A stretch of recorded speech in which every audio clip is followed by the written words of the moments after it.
ایک صاحب سے میں نے کہا کہ جناب وہ 2000 ریال لگ گیا تو کیا کرنا ہے؟ کہنے کوئی مسئلہ نہیں، پاسپورٹ نواں بنوا لو، گنجائش ہے، یعنی ہر شے کا حل ہے۔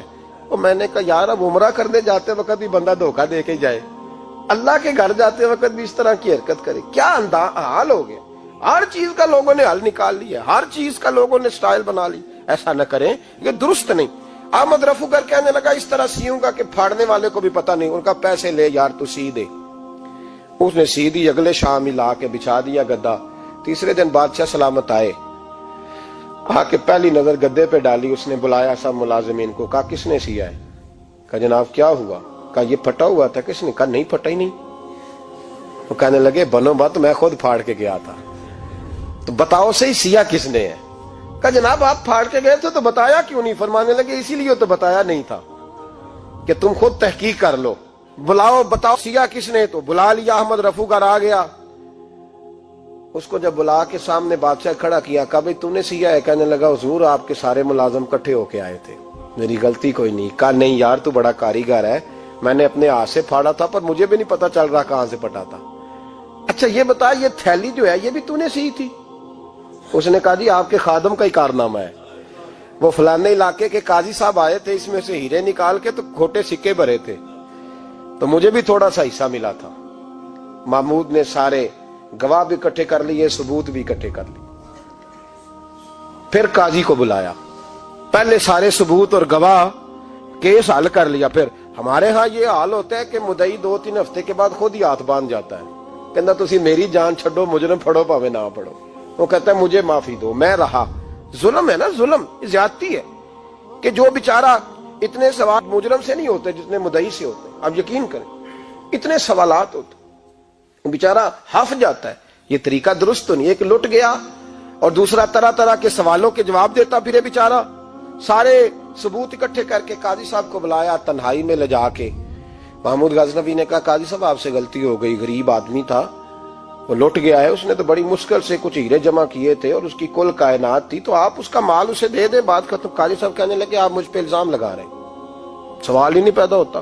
آپ میری داڑھی دیکھیں، آپ میرا اعزاز دیکھیں، دنیا جانتی ہے میں اس کا۔ قاضی صاحب انسان بھول ہی جاتا ہے، بندہ بھول جاتا ہے، غلطی ہوگی، مال نے کہا نہیں سب، کہا میں تنہائی میں پوچھ رہا ہوں، میں اس وقت پوچھ رہا ہوں جب دوسرا موجود کوئی نہیں، آج توبہ کر لے، میں کچھ نہیں کہوں گا، تو میری زبان پہ اعتبار کر، تجھے پتا ہے میں جو کہتا ہوں اس پہ عمل بھی کرتا ہوں، باز آ جا۔ پر قاضی نے کہا نہیں میری غلطی کوئی نہیں۔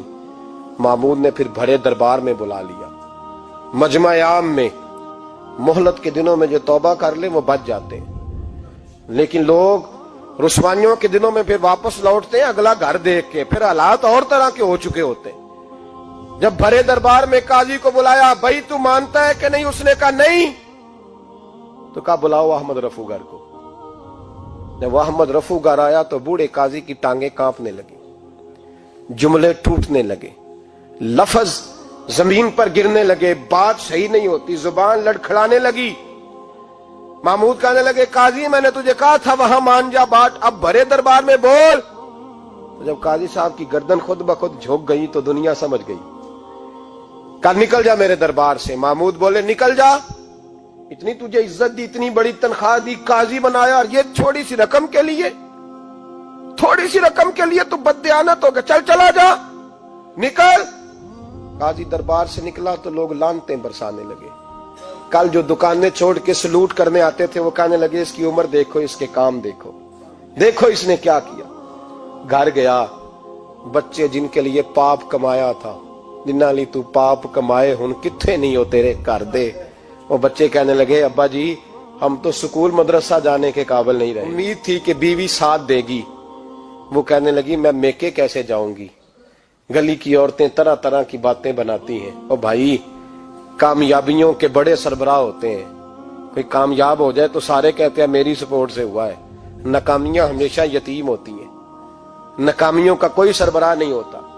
جب تک تو قاضی تھا تو بڑے بات تھی، ہر بندہ کہتا تھا رشتہ دار ہے، رسوائی ہو گئی تو وہ تیری آنکھ ہو یا سنگ ملامت کی چبھن، کون پہنچا ہے میرے درد کی گہرائی تک، دور شہرت میں تو یاروں نے کیا یاد بہت، ساتھ آیا نہ کوئی کوچے رسوائی تک۔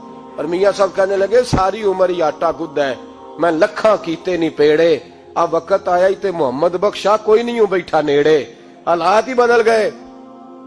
قاضی خاموشی سے اندر چلا گیا، اپنی رسوائی سمیٹ کے بستر پہ لیٹا، نہ روٹی کی بھوک لگی، نہ پانی کی پیاس لگی، نہ نیند آئی، ساری رات تڑپتا رہا۔ سویرے گھر والوں نے دروازہ کھولا تو روح پرواز کر گئی تھی، دنیا چھوڑ گیا۔ حضرت ابو النور علیہ رحمہ بولے، فرمانے لگے یاد رکھو کبھی بددیانتی نہ کرنا، کبھی۔ یہ تو محمود غزنوی کی عدالت تھی، قیامت میں رب کریم کی عدالت لگے گی۔ اور فرمایا وہاں تو گواہی دینے والا احمد رفو گر تھا، قیامت میں تو تمہارے اپنے ہاتھ پیر گواہیاں دیں گے، ہمارا اپنا وجود گواہی دے گا۔ اور فرمایا یہاں تو لانتے دنیا دار برساتے تھے، وہاں فرشتے ہوں گے۔